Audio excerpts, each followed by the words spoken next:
పరీక్షిత్తుకి ఓ సందేహం కలిగింది. మొసలేమిటి, ఏనుగేమిటి? మొసలి నీరాటము, ఏనుగు వనాటము. నీరాటము అంటే నీటిలో తిరిగేది, మనం అంటే అడవిలో తిరిగేది. నీరాట వనాటములకు పోరాటం మెట్లు కలిగే పురుషోత్తముడై ఆరాటమెట్లు మాన్పను అని పరీక్షిత్తు ప్రశ్న అడిగాడు.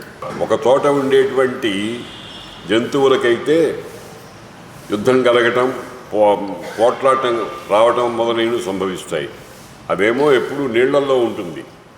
చెప్పారు కదా, నీరిలోన మొసలి నెగడి ఏనుగు బట్టు, బయట కుక్క చేత భంగపడును, స్థానబలము గాని తన బల్మి కాదయ విశ్వదాభిరామ బినురవేమాని.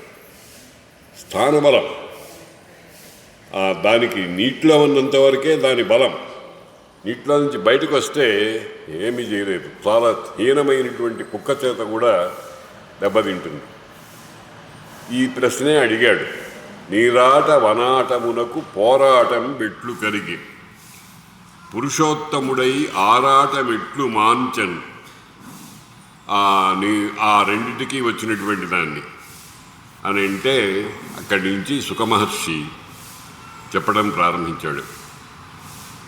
ఇదంతా ఈ ఇందులో ఉండేటువంటి విషయాలు, వస్తువులు అన్నీ కూడా యథాతథంగా తీసుకోవడానికి వీల్లేదు. ఇవన్నీ సాంకేతిక పదాలు. సాంకేతిక పదాలంటే దాని ద్వారా తత్వంలో ఉండేటువంటి కొన్ని రహస్యాన్ని మనం తెలుసుకోవాలన్నమాట. ఇంగ్లీష్లో ఎలిగెరీ అని అంటారు. అటువంటి లక్షణం కలిగినటువంటి కథ ఇది. అమృత సముద్రం ఉంది. అయ్యా రాజా విను, అమృత సముద్రం ఒకటి ఉంది.